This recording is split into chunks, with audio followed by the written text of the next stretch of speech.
Hello everybody or welcome back to my channel. I am Achal and in this today's video we are going to discuss your DSC 4 which is your 14th to 17th century English poetry of your second semester first year BA English Honors.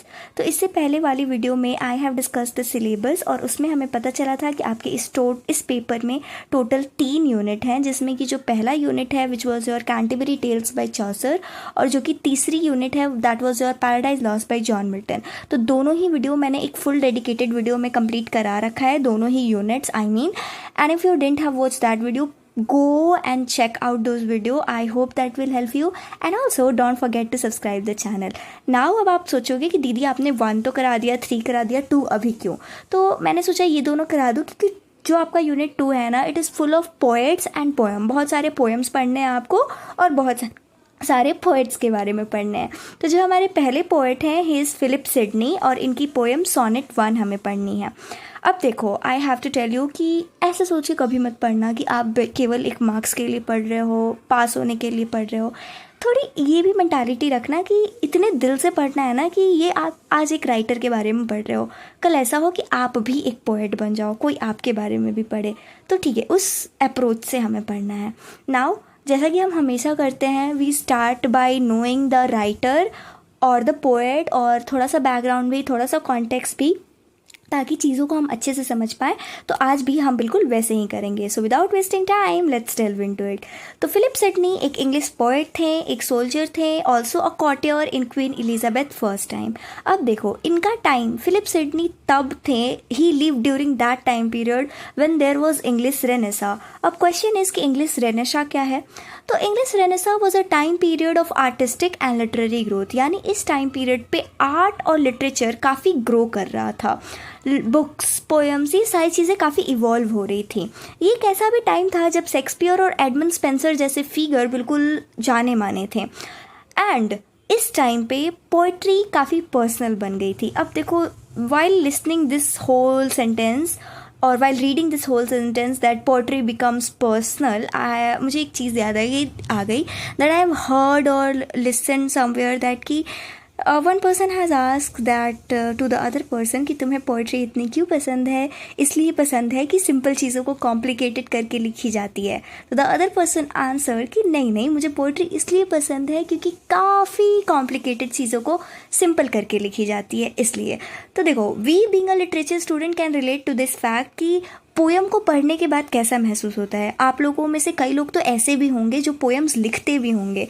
तो that feeling is extra ordinary when you right your own work. I can feel that and I can relate कि कितना अच्छा लगता है. तो that was a time period. अब देखो मैं कहाँ चली गई, बट यार सिडनी का वो टाइम पीरियड था जब पोइट्री ना एक आम कोई वर्क नहीं था, कोई किताब नहीं थी कि जिसे लोगों ने पढ़ लिया छोड़ दिया. नहीं, पोइट्री उस टाइम पर्सनल बनने लगा था. पर्सनल इन सेंस, रिलेट करो कि आप भी जब कोई शायरी सुनते हो, हिंदी की ही बात करो, हिंदी में कोई गज़ल सुनते हो, कोई शायरी सुनते हो, या इंस्टा रील जब स्क्रॉल करते रहते हो तो कुछ आपके फीड में ऐसे शायरी वाली रील्स आ जाती है. तो आप कितना रिलेट करते हो? तभी रिलेट करते हो जब आप उस कैरेक्टर में खुद को देखने लग जाते हो. तो that is a thing about poetry. तो वही ऐसा टाइम पीरियड था सिडनी का जब पोइट्री ऐसे ही पर्सनल बनने लगा था.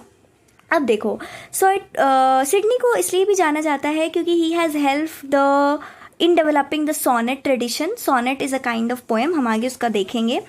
इंग्लिश लिटरेचर में इन्होंने बड़ी हेल्प करी है. कुछ सिडनी के फेमस वर्क हैं, जैसे कि पहला ही वर्क है जो आपको आज भी मतलब इस वीडियो में मैं पढ़ाऊंगी, that is your Astrophel and Stella. Astrophel and Stella is a collection of your 108 sonnet, जिसमें जो पहला सोनेट है ना इसी पोएम का हमें आज इस वीडियो में विल कवर. और ये दोनों भी सिडनी की बाकी 2 वर्क्स हैं. थोड़ा पोएम का बैकग्राउंड देख ले तो एस्ट्रोफेल एंड स्टेला को लिखा गया था, इसे लिखा था सिडनी ने 1580s में, and that was a Elizabethan era. और देखो, जो एस्ट्रोफेल एंड स्टेला है ना, इसमें पोएट है एस्ट्रोफेल, एंड ऐसा माना जाता है कि सिडनी ने कहीं ना कहीं, सिडनी वॉज अ राइटर, ठीक है, इस पोएम के पोएट है सिडनी. तो कहीं ना कहीं एस्ट्रोफेल के कैरेक्टर में ऐसा माना जाता है कि सिडनी ने खुद को दर्शाया है. और एस्ट्रोफेल की लवर है स्टेला, तो स्टेला के कैरेक्टर को सिडनी की लवर पेनिलप, जो कि जिससे प्यार करते थे सिडनी बट उनकी शादी हो नहीं पाई थी, तो उसे रिलेट किया जाता है कि स्टेला वो है. अब ये जो सोनेट है ना, it express deep emotion of love also struggle and frustration. और सोनेट 1 जैसा कि ओपनिंग है, पूरा 108 का कलेक्शन है ये, तो उसमें से ओपनिंग आपको अभी पढ़नी है।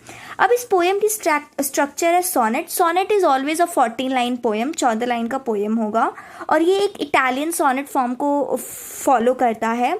और पोएम 2 पार्टों में डिवाइड होता है। पहली 8 लाइन इंट्रोड्यूस करेगी पोएट के स्ट्रगल को टू राइट, एंड बाकी की 6 लाइन, जिसे सेस्टेट कहते हैं, that will bring the solution to writing from heart. मतलब इस पोएम में क्या होने वाला है इस सोनेट में, उसके बारे में बताया जा रहा है। और इस पोएम की राइमिंग स्कीम ये है, तो आप इसे देख लेना, A B A B A B A B C D C D E E, ठीक है। Let's come to the explanation of poem now. So this is your sonnet. तो 14 लाइन की पोएम है, यहाँ मैंने ओरिजिनल पोएम भी लिख दी है, so give it a read. Now coming to line by line explanation. तो हम सबसे पहले शुरू करते हैं लाइन 1 से 4 तक का।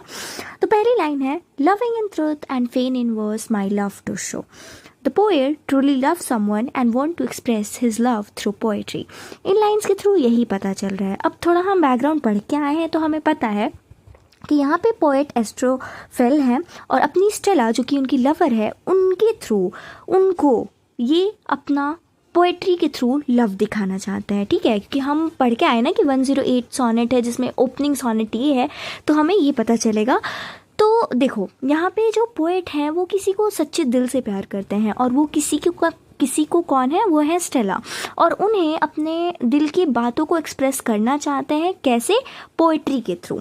यहाँ पे जो ये फेन है, इसका मतलब है ईगरली या विलिंगली, यानी बिल्कुल दिल से इनकी चाह है कि कुछ ऐसे वर्सेस ये लिखे जिससे अपने प्यार को स्टेला को दिखा सके। आगे ये बोलते हैं that she dear she might take some pleasure of my pain, यानी ये बोलते हैं, ऐसा होप करते हैं कि मेरी जो बिलवड है, जब मेरी पोएट्री पढ़ेगी और जब मैं कोई अच्छा पोएम लिख दूंगा और मेरी पोएम जब वो पढ़ेगी, तो वो अंडरस्टैंड करेगी कि मैं किस चीज़ से गुजर रहा हूँ। और यहाँ पे जो ये प्लेजर ऑफ पेन है, इसका मतलब है कि वो सजेस्ट कर रहा है कि अप्रिशिएट करेगी इनके डेप्थ ऑफ इमोशन को और इन्हें लव बैक करेगी। आगे की लाइन है, pleasure might cause her read and reading might make her know, यानी अगर इनकी पोइट्री इतनी अच्छी होगी और वो प्लीज़ करेगी उन्हें, और वो पढ़ लेंगी, और पढ़ने के बाद वो अंडरस्टैंड करेंगी कि कितना गहरा जो एस्ट्रोफेल है वो उनसे प्यार करते हैं। Knowledge might pity win and pity grace obtain, और एक बार वो इनकी सफरिंग को समझ जाएंगी ना, तो इन पे दया करेंगी और वो भी इन्हें लव बैक करेंगी।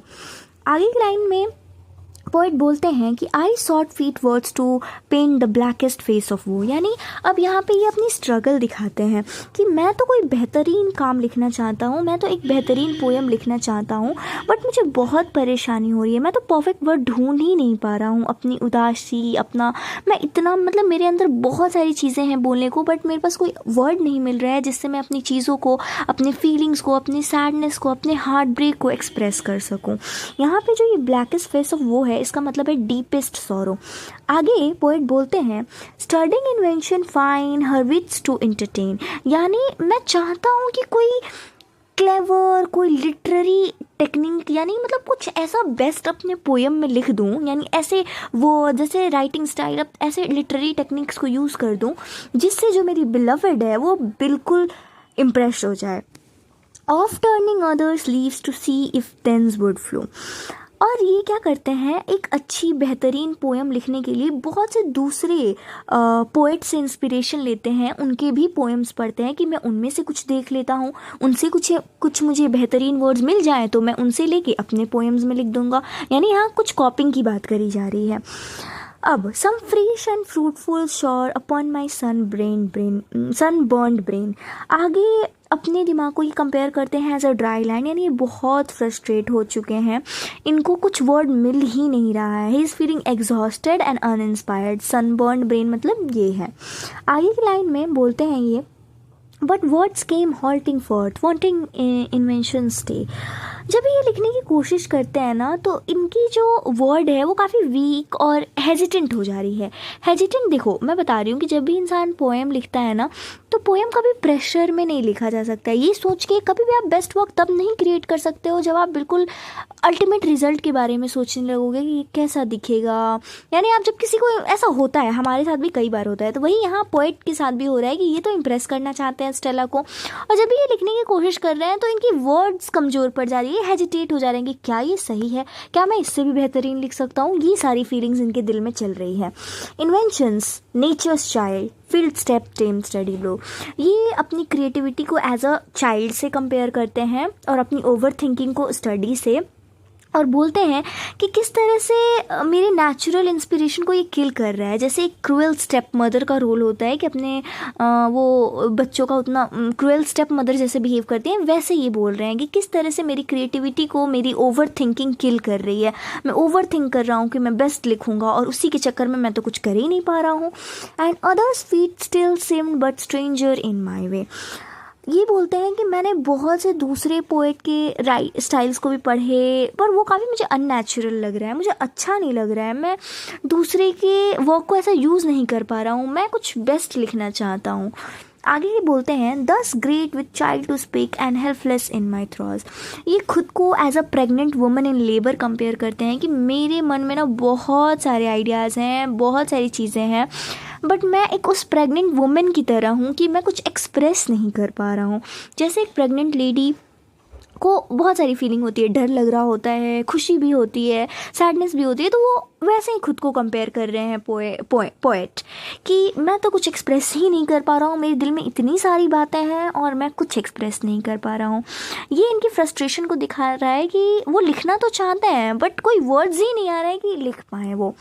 लास्ट लाइन्स में ये बोलते हैं biting my true and pen beating myself first bite, यानी फ्रस्ट्रेशन में ये अपने पेन को ऐसे चबा रहे होते हैं, बाइट कर रहे होते हैं और ख़ुद को पनिश करते हैं कि भाई मैं तो कुछ अच्छा लिख ही नहीं पा रहा हूँ। ट्रू एंड पेन यानी इनका पेन भी अब रिफ्यूज़ कर देता है कि मैं ओबे नहीं करूँगा आपको, लाइक अ डिसओबीडियंट स्टूडेंट। अब आखिरी लाइन में आता है मेन चीज़, fool said my muse to me. इनकी म्यूज़ यानी जो इंस्पिरेशन है, जब भी पोएम लिखने से पहले एक राइटर, एक पोएट इंस्पिरेशन लेता है कि मैं बेस्ट कुछ लिख सकूं, तो इनकी म्यूज़ इन्हें सजेस्ट करती है कि फूल तुम बेवकूफ़ हो, तुम ऐसे इतना ओवरथिंक मत करो, look in thy heart and right, यानी अपने दिल में देखो और दिल से तुम्हारे जो भी निकल रहा है ना उसे लिख डालो। यानी सी टेल्स हिम कि ओवर थिंकिंग बंद करो और just right from his heart, यानी अपने दिल से लिखो। कभी भी बेस्ट पोएट्री ऐसे ओवर थिंकिंग करके ऐसे प्रेशर में नहीं आती है, वो तब आती है जब आप अपने ट्रू इमोशन को अपने पन्ने पे उतार दो, बिना कुछ सोचे, बिना कुछ समझे, बस दिल की बातों को अक्षरों में लिख डालो। That will create a true poetry.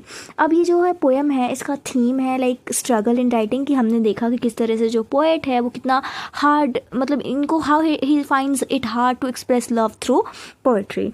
Now हमने ट्रू इंस्पिरेशन भी देखा, कैसे कि दूसरों की कॉपिंग करना, हमें कभी किसी के काम को अगर आप कॉपी कर लोगे ना, वो एक टेम्पररी खुशी दे सकती है, बट ट्रू पोएट्री दिल से आता है। और एक बार जब भी आप ये चीज़ आप फीलिंग करके देखो, कुछ अपना वर्क लिख के देखो, कुछ ऐसा जो बिल्कुल आपने लिखा हो, कहीं से चीटिंग ना हो, तब वो जो फीलिंग है ना वो एक्स्ट्रा ऑर्डिनरी फीलिंग होगी और वो दिल से आता है। यानी true poetry always comes from heart.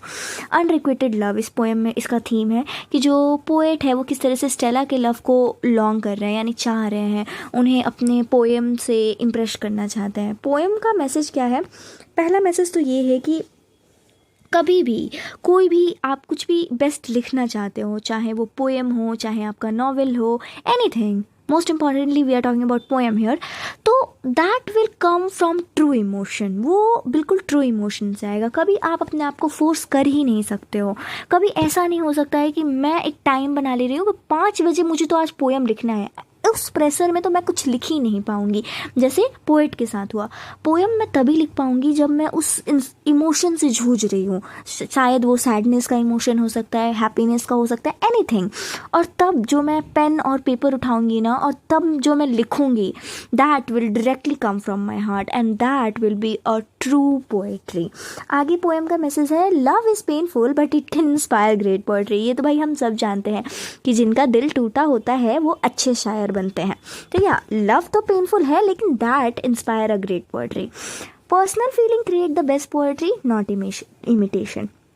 तो कई बार आपको वो पोएम भी अच्छा लगने लगेगा जब आप अपनी फीलिंग्स को लिख दोगे ना, ऐसे पोएम्स की फॉर्म में, कुछ भी कि दिस मेड मी हैप्पी और this was a extra ordinary feeling, anything. that will create a best poetry. So personal feeling का भी एक रोल है पोएम में.